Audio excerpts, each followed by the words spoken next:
Nous recevons Monsieur Hervé Cardon. Vous êtes conseiller consulaire élu sous l'étiquette du Rassemblement national et vous avez souhaité nous livrer votre analyse, votre avis, votre énervement sur la campagne des législatives dans la 5e circonscription des Français de l'étranger. Nous vous écoutons, Hervé Cardon.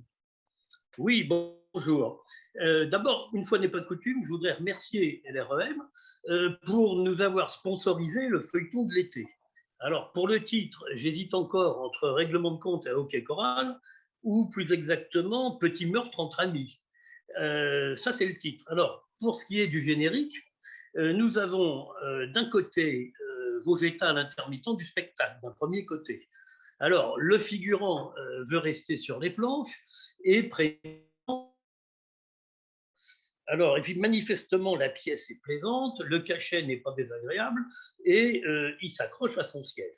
Le seul hic, c'est que contrairement à ce qu'il affirme haut et fort, il n'a d'abord aucune légitimité, parce que s'il est là, c'est le fait du hasard, c'est pas le fait du suffrage, premièrement. Deuxièmement, il n'a pas de bilan, contrairement à ce qu'il dit, parce qu'il a un bilan inexistant de quelques mois. Bon. Alors, mais malgré tout, en bon républicain, il s'est cru propriétaire de son siège, comme ça devient maintenant une tendance. Et avec une immense naïveté, parce qu'il n'a pas encore vu, et il n'a toujours pas compris, que son parti, depuis le début, le considère comme un intérimaire.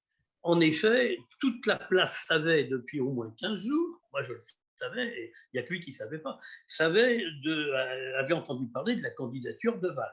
Bon, parce que les politiciens trompés, c'est comme les maris, c'est toujours les derniers à le savoir. Bon, donc voilà pour le premier du générique. D'un autre côté, en face, on a Manuel Valls, le pigeon voyageur de la République. Alors, il a été congédié, après avoir été congédié par les Français, il s'est envolé à tire d'aile des tours de Notre-Dame jusqu'au clocher de Barcelone pour se faire élire à la mairie de Barcelone. Massivement rejeté ensuite par les Catalans, il s'est trouvé à ce moment-là que son camarade du Parti socialiste et collègue ministre de l'époque, j'ai cité Emmanuel Macron, aimait alors à ce point les oiseaux que paternellement il se préoccupa de tendre le perchoir de la 5e circonscription à ses petites pattes. Bon, ce qui me fait un peu rire. Alors, mais ne voyez surtout pas le mal là où il n'y a que charité chrétienne dans son investiture. Enfin, voyons, on ne pouvait pas décemment laisser un pauvre R être dans les difficultés sur ses vieux jours où il n'aurait pour toute ressource que le cumul d'une maigre pension de retraite de député maire, d'une misérable pension de retraite de vice-président du conseil régional et de 2 squelettiques pensions de retraite de Premier ministre et de ministre. Hein, il faut quand même un peu de charité.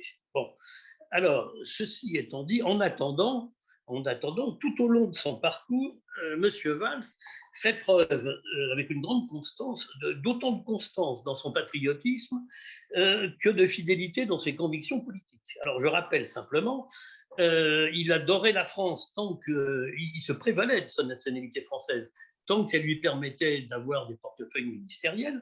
Une fois cette période d'or achevée, il s'est redécouvert une nationalité catalane et des racines catalanes pour postuler à la mairie de Barcelone. Et enfin, aujourd'hui, il adore, tout d'un coup, ils se sont pris d'amour pour les Français de l'étranger. Et devinez, pas n'importe quel, ceux de la 5e circonscription, devinez pourquoi. Tout le monde se le demande. Bon, parallèlement et dans le même temps, il affiche une succession de convictions politiques variées, tout aussi inébranlables, des convictions inébranlables, tout aussi inébranlables les unes que les autres. Alors je rappelle qu'au départ, c'est un militant issu du sérail du Parti socialiste, et qui ensuite, très récemment, aux dernières régionales, a appelé à voter LR, bon, et qui aujourd'hui convertit à LREM, cette fois-ci, donc 3e retournement de veste, converti à LREM pour les besoins de la cause électorale, il se sent tout d'un coup une âme de randonneur de la République. Alors, pour achever, voilà donc pour le second acteur du générique, et pour achever ce générique, il faut quand même bien dire que le César d'or de la trahison 2022 est attribué sans conteste à Samantha Cazbonne, qui a d'abord commencé par abandonner son suppléant en race campagne par pur opportunisme pour bondir sur un siège beaucoup plus confortable au Sénat, bravo, bien joué, et qui aujourd'hui, sans vergogne, est présidente du comité de soutien à Valls, faisant ainsi fi de la solidarité, de la camaraderie et de la loyauté traditionnelle entre un député et son suppléant. Enfin, on n'a jamais vu ça. Alors, en conclusion, malheureusement, tout ceci est grotesque et risible, mais après en avoir bien ri, il conviendrait plutôt d'en pleurer. Parce que, malgré tout, toute cette galerie de portraits qui précède donne une peinture fidèle, hélas, de la Macronie, avec ses retournements de veste, ses trahisons, son absence de conviction, sa cupidité, ses petits arrangements vaseux entre amis.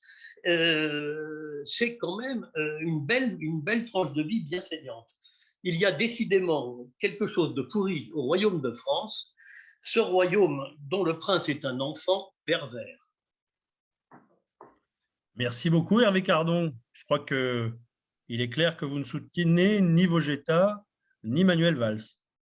Ah non, mais Manuel Valls, son problème, c'est qu'il se prend encore pour un éléphant du PS, alors qu'il se trompe d'animal. En fait, c'est un dinosaure en voie de disparition, comme l'a expérimenté Ségolène Royal, Hidalgo, il y a peu de temps. Donc, les mêmes causes produisant les mêmes effets, je lui souhaite bien du bonheur. Merci beaucoup, Hervé Cardon. La French Radio, Portugal.